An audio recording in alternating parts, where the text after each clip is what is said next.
നമസ്കാരം,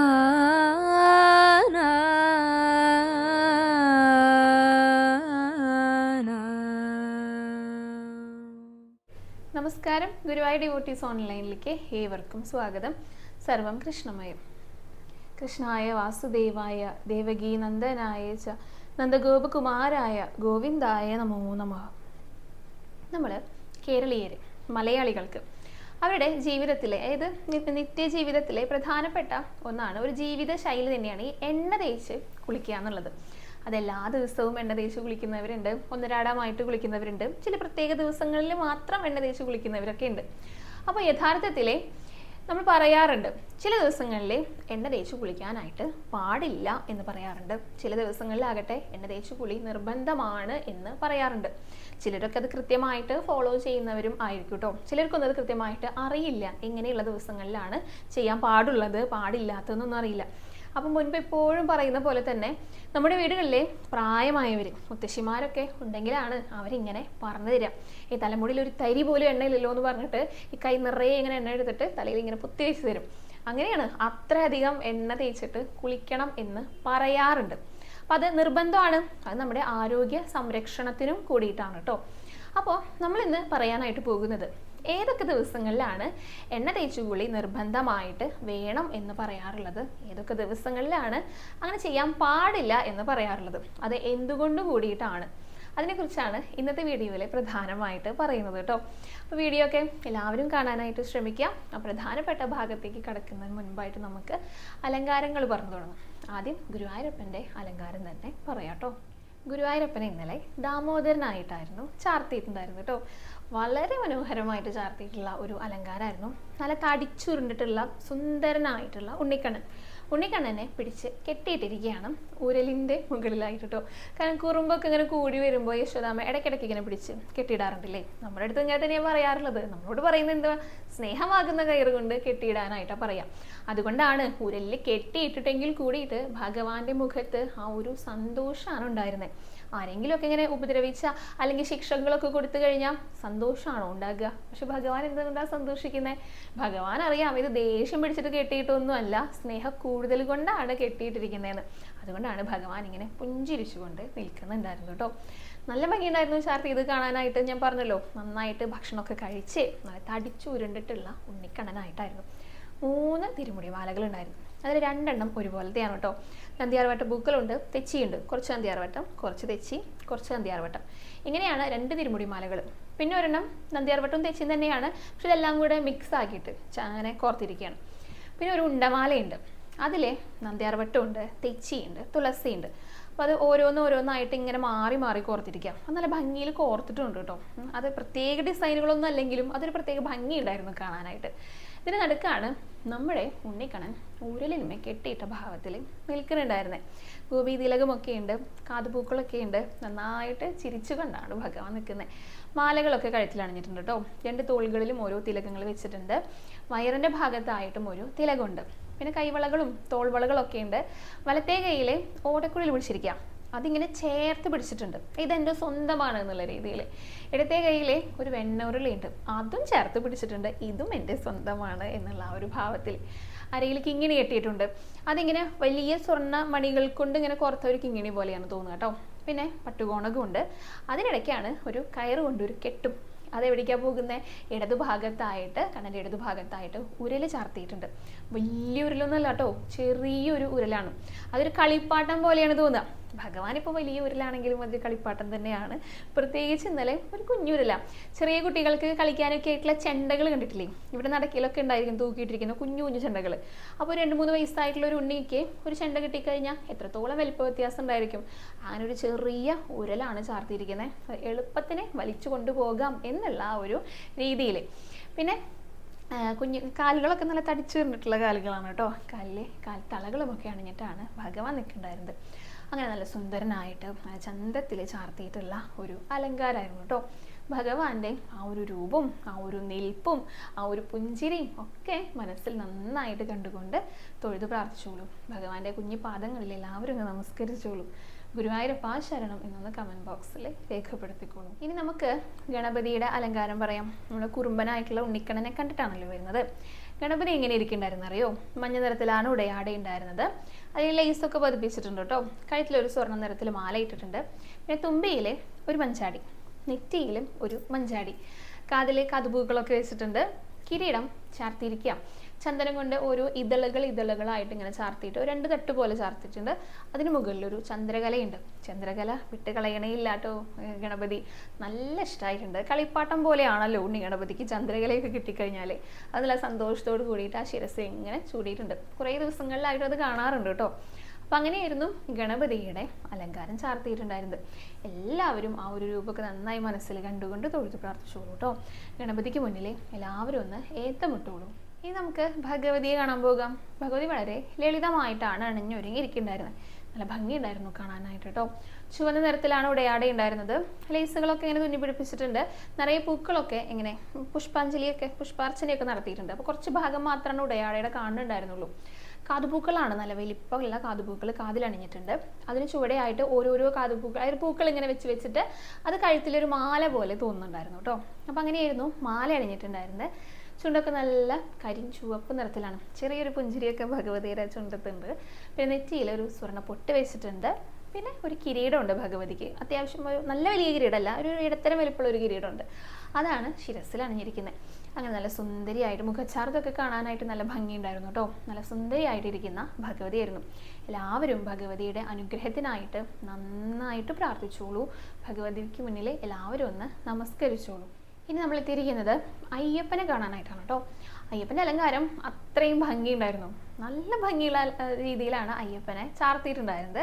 ചുവന്ന നിറത്തിലാണ് ഉടയാടം. കുറച്ച് വലിപ്പമൊക്കെയുള്ള അയ്യപ്പനായിരുന്നു കേട്ടോ. ഒരുപാട് പ്രായമൊന്നും ആയിട്ടില്ല. നല്ല കുറച്ച് തടിച്ചിട്ടൊക്കെയുള്ള രീതിയിലായിരുന്നു. നല്ല വലിപ്പമുള്ള ഒരു സ്വരൂപത്തിലൊക്കെയായിരുന്നു ചാർത്തിയിട്ടുണ്ടായിരുന്നത്. ചുവന്ന പട്ടാണ്, അതിങ്ങനെ ഞൊറിഞ്ഞെടുത്തിട്ടുണ്ട്. അത് നടുഭാഗത്തുമൊക്കെ ആയിട്ട് അതിൻ്റെ ഒരു ഭാഗം ഇങ്ങനെ കിടക്കുന്നുണ്ടായിരുന്നു കേട്ടോ. ലേസൊക്കെ അരഭാഗത്ത് ഇങ്ങനെ പതിപ്പിച്ചിട്ടുണ്ട്.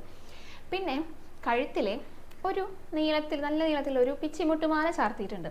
അപ്പോൾ അതിന് 2 വശത്തുമായിട്ട് ഈ വെളുത്ത നൂല് കൊണ്ട് ഒരു ഔട്ട്ലൈൻ പോലെ കൊടുത്തിട്ടുണ്ട്. പിന്നെ ഒരു ചുവന്ന പട്ടുകൊണ്ട് ഒരു മാലയുണ്ട്. പിന്നെയും ഒരു വെളുത്ത നൂല്.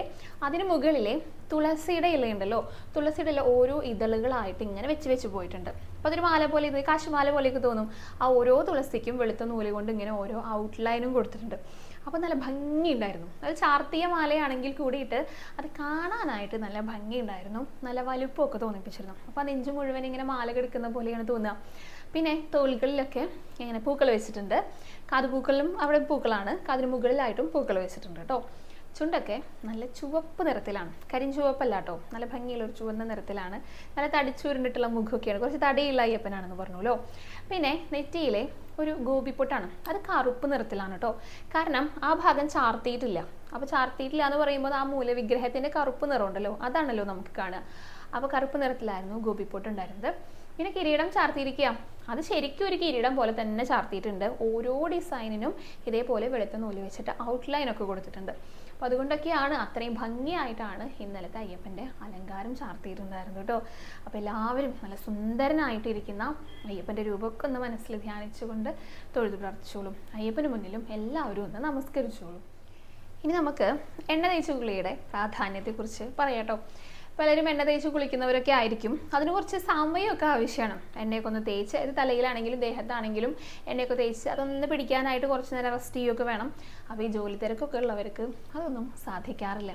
പക്ഷെ കഴിയുന്നതും എണ്ണ തേച്ച് കുളിക്കണം എന്നാണ് പറയുക. അത് നമ്മുടെ പൂർവികർ നിർബന്ധമായിട്ട് ചെയ്യണം എന്ന് പറഞ്ഞിട്ടുള്ള കാര്യങ്ങളാണ്. ഇപ്പോൾ എള്ളെണ്ണ അങ്ങനെയൊക്കെയാണ് പണ്ടൊക്കെ ഉപയോഗിച്ചിരുന്നത്. ഇപ്പോൾ എണ്ണ കാച്ചിയ എണ്ണ, കാച്ചാത്ത എണ്ണ, വെളിച്ചെണ്ണ, അങ്ങനെ പല വിധത്തിലുള്ള എണ്ണകൾ, അത് ഓരോരുത്തരുടെ ശരീരത്തിന് പിടിക്കുന്ന എണ്ണകളാണ് അവർ ഉപയോഗിക്കുന്നുണ്ടായിരിക്കാം. അത് വെളിച്ചെണ്ണ ഉപയോഗിക്കുന്നവരുണ്ട്, എണ്ണയായിട്ട് ഉപയോഗിക്കുന്നവരുണ്ട്. അതൊക്കെ ഓരോരുത്തരുടെ അവരുടെ ശരീരത്തിനനുസരിച്ച് അങ്ങനെയാണ് അത് തിരഞ്ഞെടുക്കേണ്ടത് കേട്ടോ. എന്താണെങ്കിലും എണ്ണ തേച്ച് കുളിക്കേണ്ടത് വളരെ നിർബന്ധമാണ്.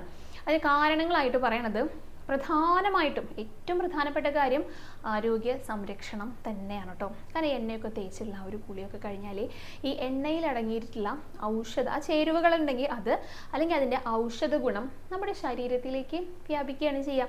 അതിനൊക്കെ വേണ്ടിയാണ് കുറച്ച് നേരമൊക്കെ ഇങ്ങനെ കാത്തിരുന്നിട്ട് അരമണിക്കൂറൊക്കെ ഇരുന്നതിന് ശേഷം നമ്മൾ കുളിക്കണം എന്ന് പറയാറുള്ളത്. അപ്പോൾ ഔഷധ ഗുണം നമ്മുടെ ശരീരത്തിലേക്കും എത്തും. പിന്നെ ഈ എണ്ണയൊക്കെ തേച്ച് കുളിക്കുന്ന സമയത്ത് ത്വക്കിനെയൊക്കെ ബാധിച്ചിട്ടുള്ള ഏതെങ്കിലും തരത്തിലുള്ള അസുഖങ്ങൾ ഉണ്ടെങ്കിൽ, അവിടെയൊക്കെ അണുക്കൾ ഉണ്ടായിരിക്കുമല്ലോ, അതിനൊന്നും ഈ എണ്ണയുടെ പാടെ എത്തിക്കഴിഞ്ഞാൽ പിന്നെ വായുവൊന്നും കിട്ടില്ല, ശ്വാസം മുട്ടാതെ അത് ചത്തുപോകും. അതായത് അവർക്ക് പെരുകാനായിട്ട് സാധിക്കില്ല. എണ്ണയൊക്കെ തേച്ച് കുളിച്ചു കഴിഞ്ഞാൽ വരണ്ട ചർമ്മം മാത്രമല്ല, എന്തെങ്കിലും അസുഖങ്ങൾ ഉണ്ടെങ്കിലും അതൊക്കെ, ത്വക്ക് സംബന്ധമായിട്ടുള്ള അസുഖങ്ങൾ ഉണ്ടെങ്കിലും അതൊക്കെ മാറും എന്നാണ് പറയുക. സ്ഥിരമായി എണ്ണ തേച്ച് കുളിക്കുന്നവർക്കൊന്ന് ശ്രദ്ധിച്ച് നോക്കിയാൽ അറിയാം അവരുടെ സ്കിന്നിൻ്റെ ഒക്കെയുള്ള ആ ഒരു വ്യത്യാസം. അപ്പോൾ ഇത് നിർബന്ധമായിട്ട് നമ്മുടെ പൂർവികരെ പറഞ്ഞു തന്നിട്ടുള്ള കാര്യങ്ങളാണ്.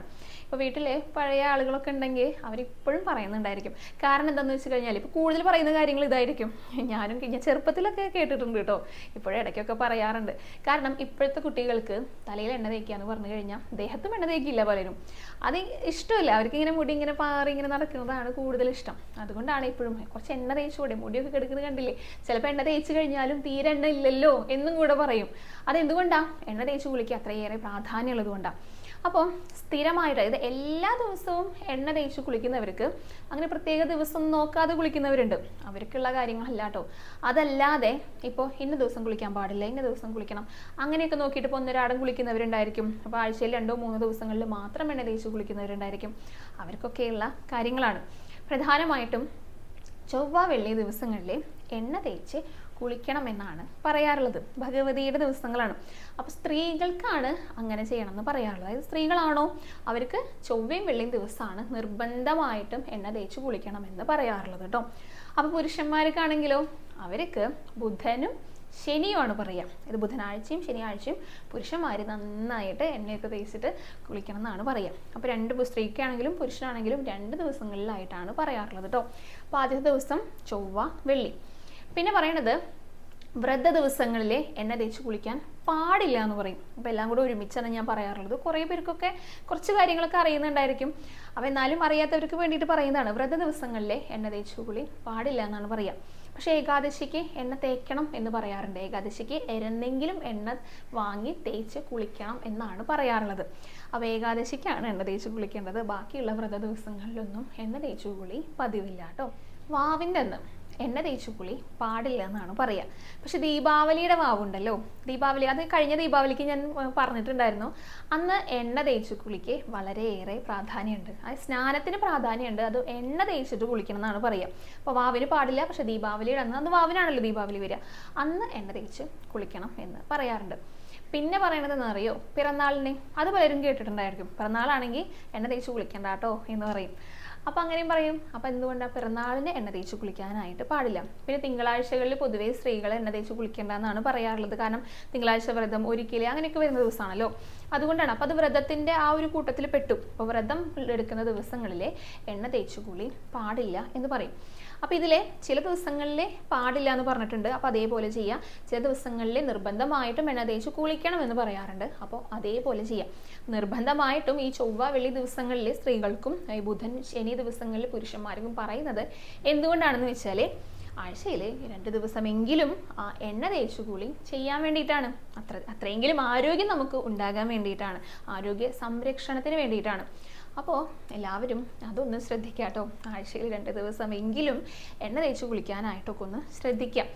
അത് ഒരു ആചാരത്തിൻ്റെ ഭാഗമായിട്ട് പറയുക എന്ന് മാത്രമല്ല കേട്ടോ, നമ്മുടെ ആരോഗ്യം സംരക്ഷിക്കാൻ വേണ്ടിയിട്ടാണ്. ഇന്നത്തെ കാലത്ത് ആരോഗ്യത്തിന് അങ്ങനെ ആരും കെയർ ചെയ്യുന്നില്ല. അപൂർവം ചിലർ മാത്രമേ ആരോഗ്യം നോക്കുന്നുള്ളൂ. ബാക്കി എല്ലാവരും അവരുടെ ജീവിതത്തിൻ്റെ തിരക്കിനിടയിലേക്ക് പോകുമ്പോൾ ആരോഗ്യമൊന്നും സംരക്ഷിക്കണില്ല. അപ്പോൾ ഇതൊക്കെ ചിലപ്പോഴൊക്കെ ചെയ്യാനായിട്ട് സാധിക്കുന്ന കാര്യങ്ങളാണ് ഈ എണ്ണ തേച്ച് കുളി എന്ന് പറയുന്നത്. അതിപ്പോൾ സമയത്തിനനുസരിച്ച് സമയമെടുത്തിട്ട് അതിനും കുറച്ച് സമയമൊക്കെ നമ്മൾ കണ്ടെത്തണം. കാരണം നമ്മളുടെ ആരോഗ്യത്തോടെ ഇരുന്നാൽ മാത്രമല്ലേ ഈ ബാക്കിയുള്ള കാര്യങ്ങളൊക്കെ ചെയ്യാനായിട്ട് പറ്റുള്ളൂ. അപ്പോൾ ആരോഗ്യം സംരക്ഷിക്കേണ്ടത് അത്യാവശ്യമായിട്ടുള്ള കാര്യമാണ് കേട്ടോ. അപ്പോൾ പിന്നെ എന്തുകൊണ്ടാണ് വ്രത ദിവസങ്ങളിലെ ഈ എണ്ണ തേച്ച് കുളിക്കരുതെന്ന് പറയണത്, അതിനെക്കുറിച്ച് നമുക്ക് നോക്കാം കേട്ടോ. അതായത് ഈ എണ്ണ എന്നൊക്കെ പറയുമ്പോൾ എള്ളെണ്ണയൊക്കെയാണ് പണ്ട് കാലത്തുള്ളവർ ഉപയോഗിച്ചിരുന്നത്. അപ്പോൾ അത് ശനിയുടെ പ്രതീകമാണ്. കാരണം എള്ള് ഉപയോഗിച്ചുള്ളത്, എള്ള് തിരികെ കത്തിക്കുന്നത് ശനിയെ പ്രസാദിപ്പിക്കാൻ വേണ്ടിയിട്ടാണ്. അതുപോലെ തന്നെ എള്ളൊക്കെ ചേർത്തിട്ട് കൊടുക്കുന്നത്, അതായത് ശനിയാഴ്ചകളിൽ കാക്കയ്ക്ക് കൊടുക്കണം എന്നൊക്കെ പറയണത് അത് ശനിയുടെ പിതൃക്കൾക്കും വിശേഷപ്പെട്ട ഒരു ദിവസം കൂടിയാണ്, അല്ലെങ്കിൽ ശനിക്ക് എന്നാണ് പറയുക. അപ്പോൾ ശനിയുമായി ബന്ധപ്പെട്ടതാണ്. അപ്പോൾ ഇങ്ങനെയുള്ള വ്രത ദിവസങ്ങളിൽ എണ്ണ തേച്ച് കുളിച്ച് കഴിഞ്ഞാൽ ഈ ഗ്രഹങ്ങളിൽ നിന്നൊക്കെ വരുന്ന നമുക്ക് നമ്മുടെ ദേഹത്തിന് ചുറ്റും ഒരു ധൂമവലയം സൃഷ്ടിക്കുന്നതാണ് പറയുക. അപ്പോൾ ഈ ഗ്രഹങ്ങളിൽ നിന്ന് വരുന്ന കാന്തിക തരംഗങ്ങൾ നമ്മുടെ ശരീരത്തിലേക്ക് വരാതെ നിൽക്കും. ശരിക്കും പറഞ്ഞ വ്രത ദിവസങ്ങളിൽ നമ്മുടെ മനസ്സും ശരീരമൊക്കെ ശുദ്ധമായിട്ടിരിക്കുന്ന സമയമാണ്. അപ്പോൾ ഈ നക്ഷത്രങ്ങളുടെ ആണെങ്കിലും ഗ്രഹങ്ങളുടെ ആണെങ്കിലും അതിൻ്റെ ആ ഒരു പ്രസരണം ഉണ്ടല്ലോ, കാന്തിക പ്രസരണം നമ്മുടെ ശരീരത്തിലേക്ക് വരണം എന്നാണ് പറയുക.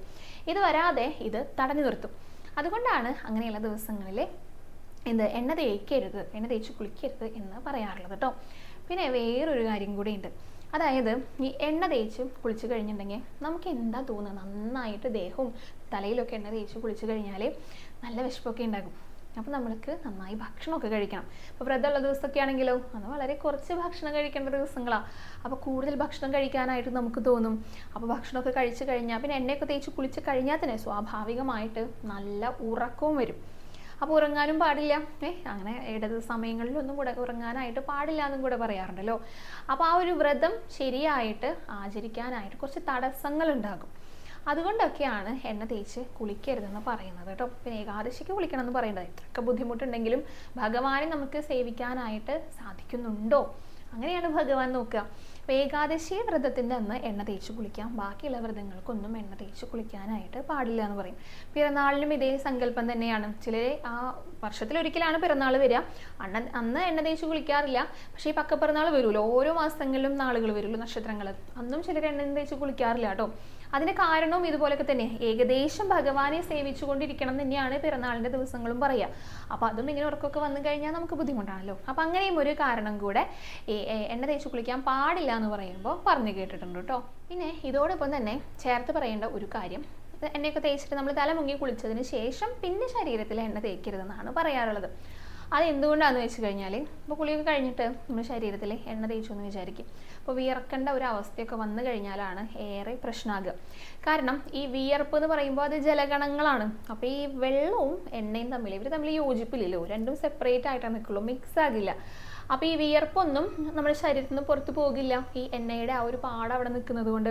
അതുകൊണ്ട് തന്നെ ഈ വിയർപ്പിലൂടെയാണ് നമ്മുടെ ശരീരത്തിലുള്ള അനാവശ്യ വിസർജ്യങ്ങളൊക്കെ പുറന്തള്ളുന്ന ഒരു ഭാഗം നമ്മുടെ ത്വക്കും കൂടിയാണ്. അപ്പോൾ ഇതൊന്നും പുറത്തേക്ക് പോകാനാകാതെ അത് നമ്മുടെ ശരീരത്തിൽ അവിടെ തന്നെ നിൽക്കും. അത് ത്വക്ക് സംബന്ധമായിട്ടുള്ള അസുഖങ്ങൾക്ക് കാരണമാകും. പിന്നെ അതേപോലെ തന്നെ ഈ പൊടിപടലങ്ങൾ, ഇതൊക്കെ നമ്മുടെ ദേഹത്ത് ഇങ്ങനെ പറ്റി പിടിക്കുകയും ചെയ്യുമല്ലോ. എണ്ണയൊക്കെ തേച്ചിട്ടുണ്ടെങ്കിൽ പെട്ടെന്ന് പൊടിയൊക്കെ അതിങ്ങനെ ആഗിരണം ചെയ്യും, അബ്സോർപ്ഷൻ അല്ല അഡ്സോർപ്ഷൻ, അങ്ങനെ ചെയ്തിട്ട് അങ്ങനെ നിൽക്കും. അപ്പോൾ എന്താണ്, ഇതൊക്കെ നമ്മുടെ കിഡ്നിക്ക് പണി കൂട്ടും എന്നൊക്കെയാണ് പറയുക. അതുകൊണ്ട് കുളി കഴിഞ്ഞതിന് ശേഷം അങ്ങനെ ആരും എണ്ണ തേക്കാറില്ല. അങ്ങനെ തേക്കുന്നുണ്ടെങ്കിൽ അത് നമ്മുടെ ശരീരത്തിനെ ദോഷകരമായിട്ടാണ് ബാധിക്കുന്നത് കേട്ടോ. അപ്പോൾ എണ്ണ തേച്ചു കുളിയുടെ പ്രാധാന്യത്തെക്കുറിച്ചിട്ട് ഒരുവിധം കാര്യങ്ങളൊക്കെ മനസ്സിലായിട്ടുണ്ടെന്ന് കരുതുന്നു. അതൊരു വിശ്വാസത്തിൻ്റെ മാത്രം കാര്യമായിട്ടല്ല പറയണത്, നമ്മുടെ ആരോഗ്യ സംരക്ഷണത്തിന് വേണ്ടി കൂടിയിട്ടാണ് കേട്ടോ. പ്രത്യേകിച്ച് ഇപ്പോൾ മഴക്കാലമൊക്കെയാണ് വരാനായിട്ട് പോകുന്നത്. കുട്ടികൾക്ക് ഇനി സ്കൂളൊക്കെ തുറക്കാനായിട്ട് പോകുകയാണ്. ശുക്രനും ഇത് സ്കൂളിലൊക്കെ ചേർത്തിയിട്ടുണ്ട്. ഇപ്പോൾ ജൂൺ 2ാമത്തെ ആഴ്ചയോട് കൂടിയിട്ട് ശുക്രനും ക്ലാസ്സൊക്കെ തുടങ്ങും കേട്ടോ. അപ്പോൾ ഈ മഴക്കാലമൊക്കെ ആകുമ്പോൾ അസുഖങ്ങൾ കൂടുതൽ വരാനായിട്ടുള്ള സാധ്യതകളുണ്ട്. അപ്പോൾ എന്ത് ചെയ്യണം, നമ്മളൊക്കെ നല്ല ആരോഗ്യം നമ്മൾ സംരക്ഷിച്ചുകൊണ്ടും കൂടെ വേണം ഇരിക്കാനായിട്ട് കേട്ടോ. അപ്പോൾ എന്താ ചെയ്യേണ്ടതെന്ന് വെച്ച് കഴിഞ്ഞാൽ, ആരോഗ്യം ഇല്ലാതാകുന്ന സന്ദർഭങ്ങളിൽ നിന്നൊക്കെ ഒഴിഞ്ഞു മാറി വരിക. അതോടൊപ്പം ആരോഗ്യം കൂട്ടാനായിട്ടുള്ള കാര്യങ്ങളൊക്കെ ചെയ്യാം. അത് ശാരീരികമായിട്ടുള്ള ആരോഗ്യമാണെങ്കിലും മാനസികമായിട്ടുള്ള ആരോഗ്യമാണെങ്കിലും. ശാരീരികമായിട്ടുള്ള ആരോഗ്യം കൂട്ടാനായിട്ട് എല്ലാവർക്കും അറിയാം. മാനസിക ആരോഗ്യം കൂട്ടാനായിട്ട് എന്താ ചെയ്യേണ്ടത്, അത് ഭഗവാനെ വിളിക്കുക എന്നുള്ളതാണ്. അതും എല്ലാവരും ചെയ്യുന്നുണ്ട് എന്ന് തന്നെ വിശ്വസിക്കുകയാണ് കേട്ടോ. അപ്പോൾ ഇന്ന് വൈശാഖ മാസം അവസാനിക്കാനായിട്ട് പോകുകയാണ്. ഇന്ന് അവസാനത്തെ വ്യാഴാഴ്ചയാണെന്ന് പറഞ്ഞു. ഇന്നാണ് മേടമാസത്തിലെ അവസാനത്തെ ദിവസവും കൂടെ വരുന്നത്. നാളെ ഇടവമാസം 1-ാം തീയതിയാണ്. അപ്പോൾ ഇനി 2 ദിവസം കൂടിയുള്ളൂ വൈശാഖത്തിൽ എന്നാണ് പറഞ്ഞു വരണത്. ഇന്ന് വളരെ വിശേഷപ്പെട്ട ദിവസമാണ്, പ്രദോഷം കൂടെയാണ്. അപ്പോൾ എല്ലാവരും നന്നായിട്ട് ഭഗവാനെ വിളിക്കുക, നന്നായിട്ട് നാമമൊക്കെ ജപിക്കുക കേട്ടോ. പിന്നെ എണ്ണയുടെ കാര്യം പറഞ്ഞപ്പോൾ ധൃതി പിടിച്ചിട്ട് ആരും എണ്ണ തേച്ച് കുളിക്കാനായിട്ടൊന്നും പോകരുത്. ശീലമില്ലാത്തവർക്ക് ചിലപ്പോൾ ഇപ്പോൾ കാലാവസ്ഥയൊക്കെ മാറിക്കൊണ്ടിരിക്കുന്ന സമയമാണല്ലോ, അതുകൊണ്ട് ശീലമില്ലാത്തവർക്ക് ചില ദോഷം അങ്ങനെയുള്ള കാര്യങ്ങളൊക്കെ വരാനായിട്ട് സാധ്യതയുണ്ട്. അപ്പോൾ നന്നായി ശ്രദ്ധിച്ചിട്ട് പുതിയ ശീലങ്ങൾ നമ്മൾ എടുക്കുമ്പോൾ ശ്രദ്ധിച്ചിട്ട് വേണം അതൊക്കെ ചെയ്യാനായിട്ട് കേട്ടോ. പിന്നെ അതേപോലെ തന്നെ എള്ളെണ്ണ എന്ന് പറഞ്ഞതുകൊണ്ട് എള്ളെണ്ണ മാത്രമേ ഇനി ഉപയോഗിക്കൂ എന്നൊന്നും പറയരുത്. അതൊക്കെ എല്ലാവർക്കും അറിയുന്നുണ്ടായിരിക്കും, ഓരോരുത്തരുടെ ശരീരത്തിന് പറ്റുന്ന കാര്യങ്ങളാണ്. അപ്പോൾ തലയിൽ തേക്കുന്ന എണ്ണ ദേഹത്തിൽ തേക്കാൻ പറ്റില്ല, കാച്ചി എണ്ണയൊക്കെ ആയിട്ടായിരിക്കും. അപ്പോൾ ദേഹത്തിൽ തേക്കുന്നത് ചിലർ തലയിലും തേക്കില്ല. അപ്പോൾ ഓരോരുത്തർക്ക് ആപ്റ്റ് ആയിട്ടുള്ളത് ഏതാണോ അത് കൃത്യമായിട്ട് ഉപയോഗിക്കാനായിട്ട് ശ്രമിക്കുക കേട്ടോ. അപ്പോൾ അത്രയൊക്കെയാണ് എണ്ണയെക്കുറിച്ച്, എണ്ണ തേച്ച് കുളീനെ കുറിച്ചിട്ട് പറയാനായിട്ടുള്ളത്. നമുക്ക് നാമജപം പറയാം. ഇന്നലെ കുറച്ചധികം നാമജപമൊക്കെ ഉണ്ടായിരുന്നു. വൈശാഖ ആയതുകൊണ്ടാണോ എന്നൊന്നും അറിയില്ല കേട്ടോ. നന്നായിട്ട് എല്ലാവരും നാമമൊക്കെ ജപിച്ചിട്ടുണ്ട്. 6,25,785 നാമങ്ങളാണ് ഭഗവാന്റെ തൃപ്പാദങ്ങളിൽ സമർപ്പിക്കാനായിട്ട് സാധിച്ചത്. അപ്പോൾ എല്ലാവരും നന്നായി തന്നെ നാമമൊക്കെ ജപിച്ചോളൂ. എല്ലാവർക്കും ഗുരുവായൂരപ്പൻ്റെ അനുഗ്രഹം ഉണ്ടാകട്ടെ. അത്രയേ ഉള്ളൂ കേട്ടോ. ഇന്നത്തെ വീഡിയോ ഇവിടെ അവസാനിക്കുകയാണ്. ഇന്ന് തൊഴാൻ പോയ വിശേഷങ്ങളും അതേപോലെ തന്നെ അലങ്കാരങ്ങളും കൂടുതൽ ചോദ്യങ്ങളുണ്ടെങ്കിൽ അതിന് മറുപടികളും ഒക്കെ ആയിട്ട് നാളത്തെ വീഡിയോയിൽ കാണാം. ഹരേ കൃഷ്ണ, ഹരേ ഗുരുവായൂരപ്പ.